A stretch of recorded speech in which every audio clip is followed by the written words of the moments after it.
And I gotta tell you, there's no way I could do what I do without you. No way. None. You know, your kind words, your time in my campaign office, your donations, the time that you spent on the phones, the times you've spent volunteering in the community, means the world to me. You're here in my heart when I'm traveling the state.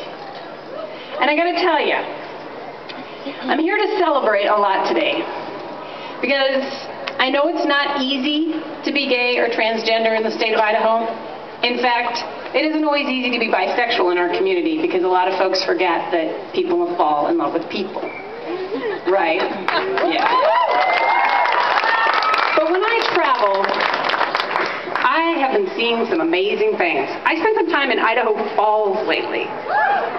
There is some amazing beauty and bravery and strength there. It's a very different community from ours. There are gay communities very involved in the arts. They don't have gay bars there exactly the way we do. And that means that they find other ways. I understand there's a sushi place that's a hangout.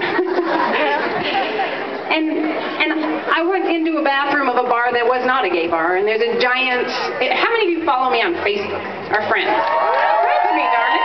Friend me, because I post pictures all the time, but there was this graffiti in this bathroom, and it said, "Cloud to cloud, gay and proud." Yeah, in Idaho Falls, in a bathroom in a bar, and it had not been defaced. I think it's been there a while. Does that happen here? Some of that stuff gets defaced, doesn't it? I love it when it just gets left in peace. Yeah. There's a beautiful couple in Idaho Falls, Ann and Louise. Ann ran for office for the legislature a number of years ago, decades ago, and the two of them are kind of society ladies. They were featured in the paper for their garden in Idaho Falls, and they were mentioned as partners. It was beautiful. It was no big deal. People were like, "Oh, did you see Ann and Louise on the cover today?" So wonderful. This is Idaho Falls. I don't think many of us have an understanding of the communities across the state and how far they have come. You have changed our state.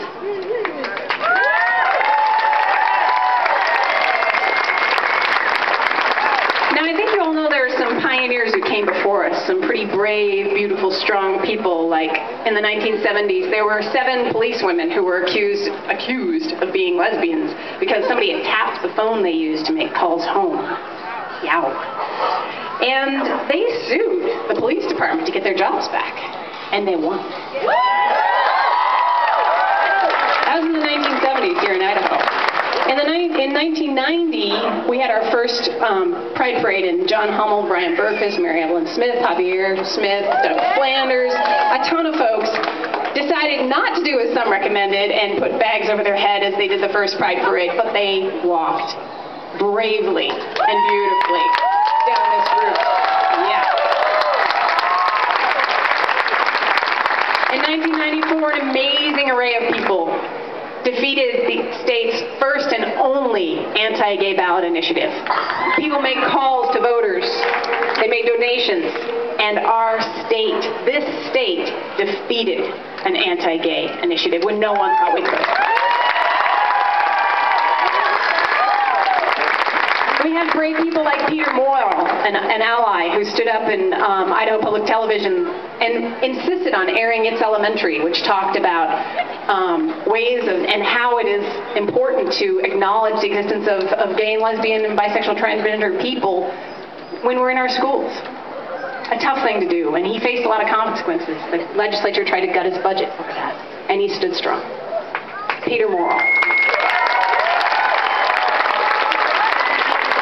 Now, there's so many people over time, but this last session, Misty Tolman, Lisa Perry, Lindsay Matson, Coley Hafer, Emily Jackson Eddy, Lucy Juarez, Carol Grahowski, Rio Lynn Flores, Victoria Brown, Karen McMillan, Hannah Brass, and so many of you did something that's never been done. You held this building accountable for what it did. They felt what you did. They felt guilty, and damn they should. Yeah. And I think you changed minds. I think at point, there is a majority of lawmakers who feel it's time to add the words, and next year is the time to put their guilt to work and their spines in place and justice in law.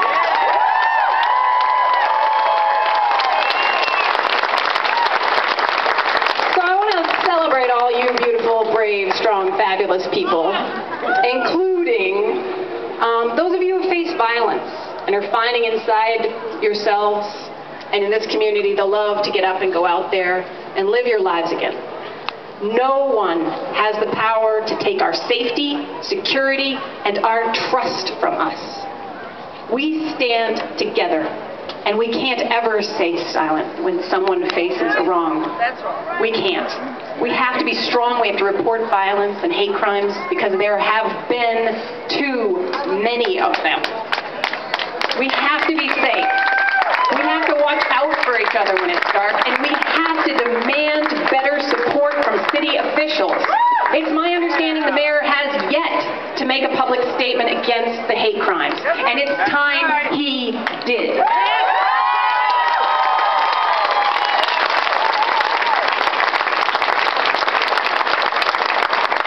I want to celebrate a few Republicans, and I know that's a little rough right now, but it segues into something that's appropriate.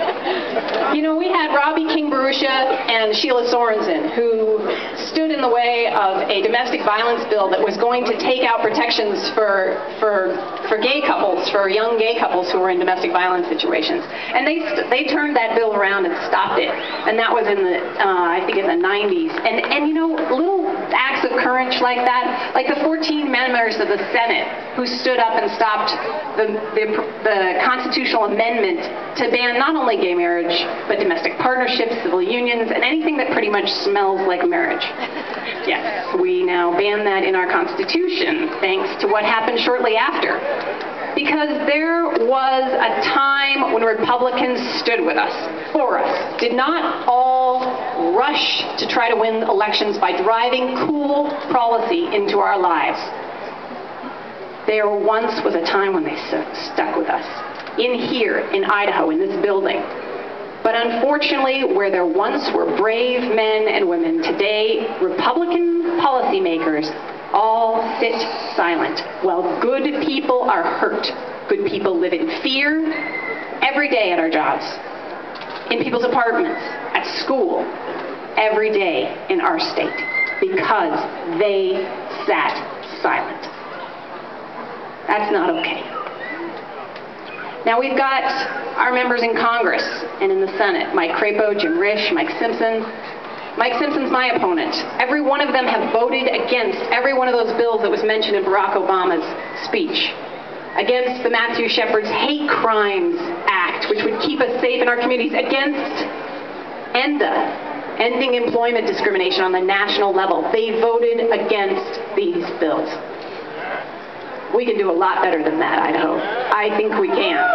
Way better than that. So we need to show them they made a mistake playing politics with our lives, all these politicians. And we have to get out on November 6th and vote. Vote. All right. How many of you have never voted before? Let's see it. All right, lots of good hands. Excellent. You know, it's real simple. You show up at the polls with your voter ID and something with your address on it. You turn that into them. They let you vote. You don't have to vote in every race. You just vote in the things that you're comfortable with. If you don't know where you vote, you go to idahovotes.gov. Everybody say that with me. idahovotes.gov. And if you're not registered yet and you really want to register in advance, there are folks around the crowd and there will be at the festival who can do that for you. And those are my campaign folks, and they are amazing folks. And I gotta say, we need to grow my campaign crew by like 50 times. So I want to see all of you come help us out and come help add the words this fall. But come help us out with phone calls this summer because we can't do it without you. I can't do it without your donations either. There'll be folks with envelopes if you want to make a donation. If everybody here made $5, I think I'd have $10,000 by the end of the day to run my campaign for Congress. But the main thing is that, you know, I want to celebrate. I really do. And I love being here. I love the beauty and the bravery and the strength of you all. And to those out there, I want you to remember to look in the mirror in the morning, and I want you to say, I'm strong, I'm brave, I'm beautiful, and I want you to say it again. If there are young folks who are struggling, I want you to remind them to say that in the morning when they look in the mirror. And I want you to give them all your love. It's a tough place for some young people in some parts of the state.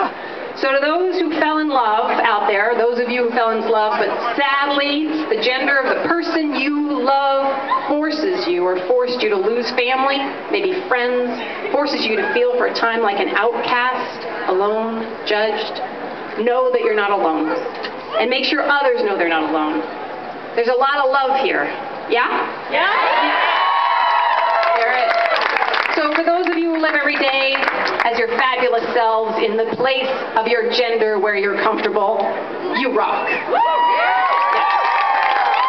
For those of you out there who are artists, musicians, and writers who tell the story of our lives, your own lives, you make us feel like we're not alone, and we need you, and we thank you.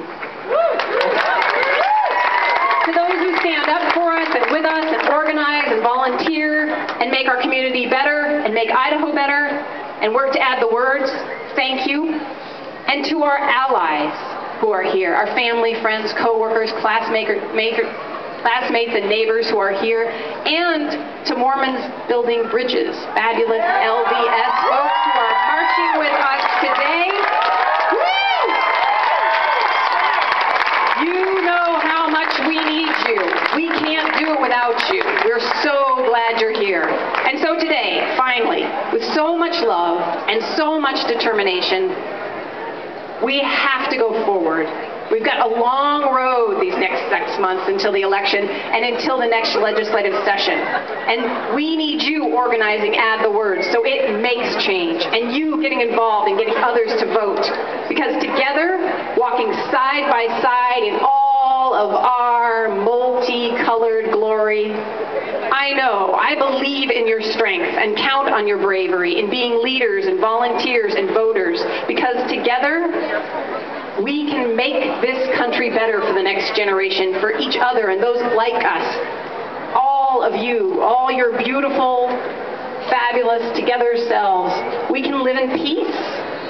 And if I have any say in it, we will live in peace, in freedom, in equality, in love, in our lifetime, in our country. Thank you all. Thank you.